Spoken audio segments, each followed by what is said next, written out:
আমরা এখন একটা টক আম গাছে ভালো আমের কলম করব। সর্বপ্রথম আমার সায়ান সংগ্রহ করতে হবে।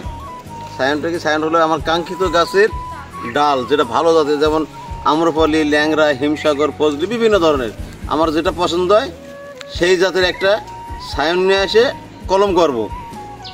যে গাছটা কলম করব এটা এগ্রিকালচার ভাষা হলো স্টক গাছ বলে। এর বয়স 8 থেকে 10 মাস।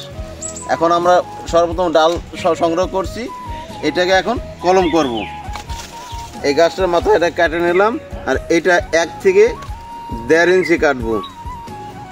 এই কাটছি, এর 3 ভাগের 1 ভাগ আমি সাইডে পারবো, কারণ মাঝখানে হলো কাঠ থাকে, কাঠ দিয়ে খাদ্য সঞ্চালন হবে না।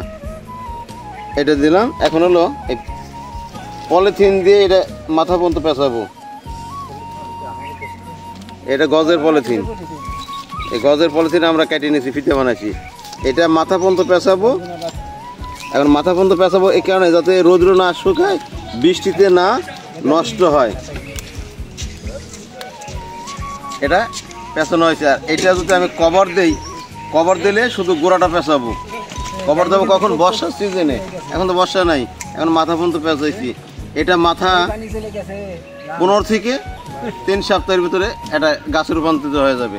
আর যদি কভার দেই, ওটা কভারটা খুলতে হবে যখন 1 থেকে 1.5 ইঞ্চি গজায়, তখন এই কভারটা খুলে দেবো। এটা খোলা লাগবে না, এটা এমনি খুলে যাবে। এটা একটা পরিপূর্ণ ভালো জাতের আম গাছে পরিণত হইল। আচ্ছা, এই যে কাজটা করছেন, এরপর কি এতে কোনো সার, ঔষধ, পানি টানি, পরিচর্যা কিরকম? পরিচর্যা, গাছে সার দিতে হবে, আগাছা হলে আগাছা পরিষ্কার করতে হবে, গাছে কীটনাশক স্প্রে করতে হবে,